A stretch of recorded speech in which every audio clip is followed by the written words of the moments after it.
And recently, in a TikTok video, former Manila Mayor Isko Moreno made public that you had a meeting in BGC with Congressman Valeriano. But what is your side of the story on that? Yeah, we had the meeting because our purpose at that time was to ask him ano ba talaga yung plano niya. But actually, I was surprised sa mga sinasabi niya ngayon. Dahil sinasabi niya na parang minura ko raw siya, na dinuro-duro ko raw siya, kung ano daw yung mga pinagsasabi ko sa kanya, lasing daw ako. So you also met with, yung kayong tatlo yung nag-meeting? No, we were 4. 4, okay. And alam po ninyo, number 1, how could I do that? He was my boss. And I still maintain my, ano siya, ninong siya ng anak ko eh. So you really had a friendship? Ang friendship po namin is malalim. So sino yung mga nasa meeting? You, ako, former si Mayor Isko, si Councilor Letlet Sargal, tsaka si Congressman Valeriano. And siyang namili ng lugar. Lugar niya yun eh. Hindi naman, kumbaga, dayo lang ako dun sa lugar na yun, di ba? So, ang purpose namin, kaya kami nagpunta doon, was to, at least to, ano ba talaga, saan direksyon ng partido natin? Ano ba talaga yung plano natin? But unfortunately, walang ganung nangyari na sinasabi niya. Kaya nga nagugulat ako ngayon kung ano ng mga sinasabi niya na sinabi ko raw. Pero hindi heated, walang heated arguments. Wala. Nagkaroon lang kami ng mga pag-uusap. Actually, yung sinabi ko sa kanya nung time na yun, kasi parang sinasabi ko, boss, sabi ko ng gano'n. Boss nga tawag ko sa kanya eh.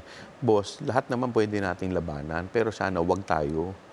Hindi maganda na tayo maglaban dahil isang pamilya tayo, magkakapatid tayo. And you were referring to his decision to run as mayor against Mayor Honey. Yes. Because at that time, parang sinasabi niya sa amin na ikaw, sabi ng gano'n, kaming dalawa. Kasi pag upo namin, inano agad kami, kinumpronta kami ni Valeriano eh.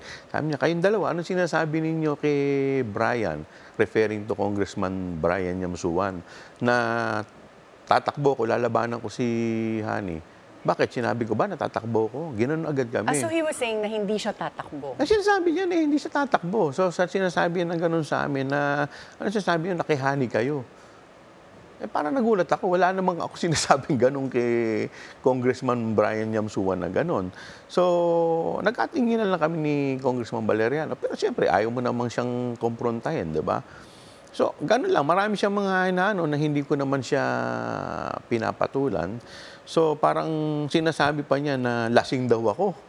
Di ba? Sabi ko, why nang iniinom ko nun? Hindi naman ako umiinom ng, unang-una, never naman akong nalasing. Diba? So, pangalawa, it was a friendly discussion. So, we were kaya nga nung bumaba pa kami, naghaharutan pa kami, kaya nga hindi ko alam kung saan niya nakuha itong mga kwento niya ngayon. Umiikot siya sa Manila, kung ano-ano mga sinasabi na minura ko raw siya. Would you imagine, mumurahin ko siya, isang damakmak ang bodyguard niya. Diba? So ano yung naging conclusion nung meeting na yon? Did you leave in amicable terms? Wala. So wala namang sinabi. Sinabi niya na di daw sila maglalaban ni Mayora Honey. When was this? Back in what month? Ano lang to eh. So I suppose before July, bago siya mag-declare. Yes. Siya. Definitely bago siya mag-declare. He also allegedly said that you told Mayor Isko that manalo na kami sa iba, wag lang sa iyo. Ba't ko naman sasabihin? Matalo na kami. Sorry, matalo na kami sa iba, wag lang sa iyo. No. Did you say something? I did not say that. Ang sinabi ko sa kanya, lalabanan natin lahat. Which is, ginawa naman namin. Lumaban siya kay Mayor Lim. Tama't mali siya, sinamahan namin siya. Lumaban siya kay Mayor Erap. Tama't mali siya, sinamahan pa rin namin siya dahil kaibigan namin siya.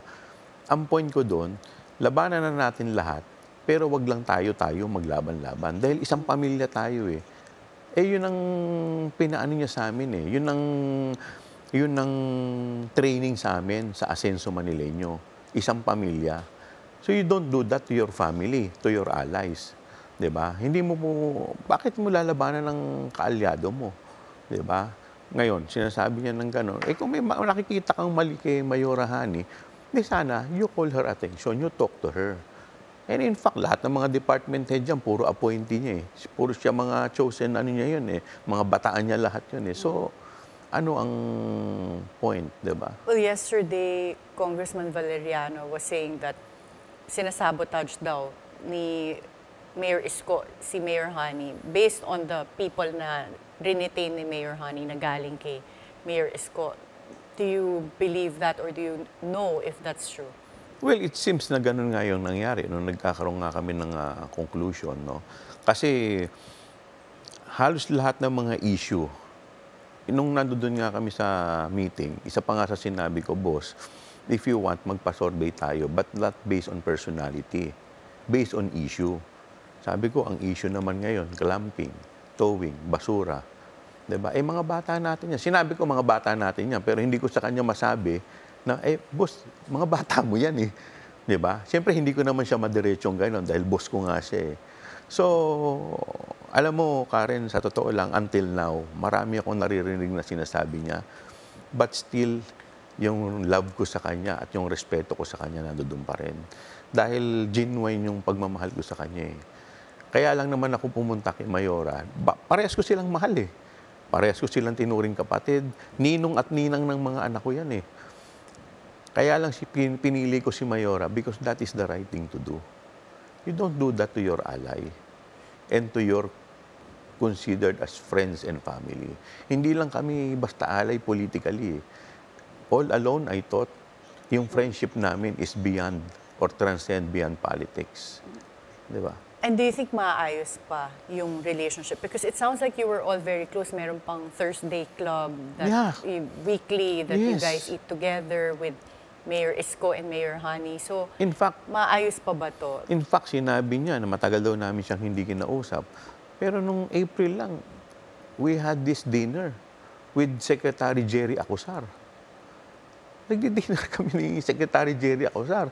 Ako, si Mayor Isko, si Mayora Hani, si Secretary Jerry Acosar. You can confirm why that. Secretary Jerry? Parang may concern eh about dun sa garbage problem eh. So, makikita mo, yung communication nilang dalawa, lagi naman nando dun eh.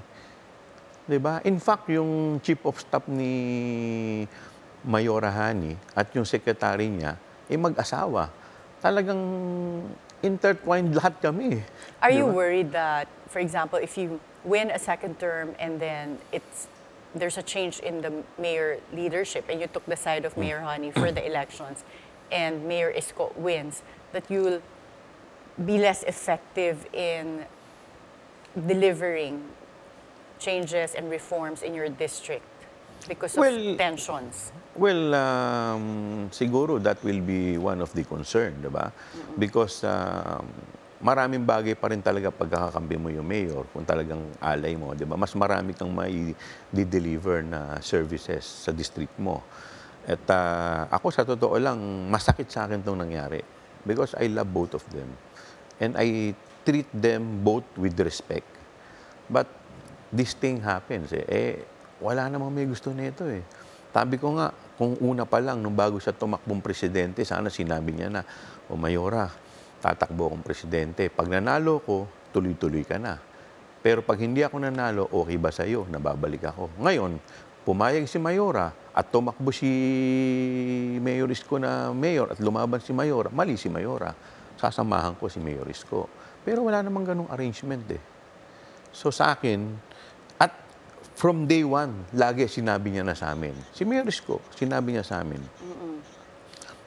Kayo huwag kayong makikinig sa mga urot. Urot ang tawag niya eh. Kahit anong marinig ninyo na pag-aawayin kami ni ate, hindi mangyayari yon, hindi kami maglalaban. And then biglang nagbago ng statement. Ngayon, ang dinadahilan niya, kaya siya laban dahil sa amin. Ano? Well, I hope that this gets resolved either soon or even after the elections.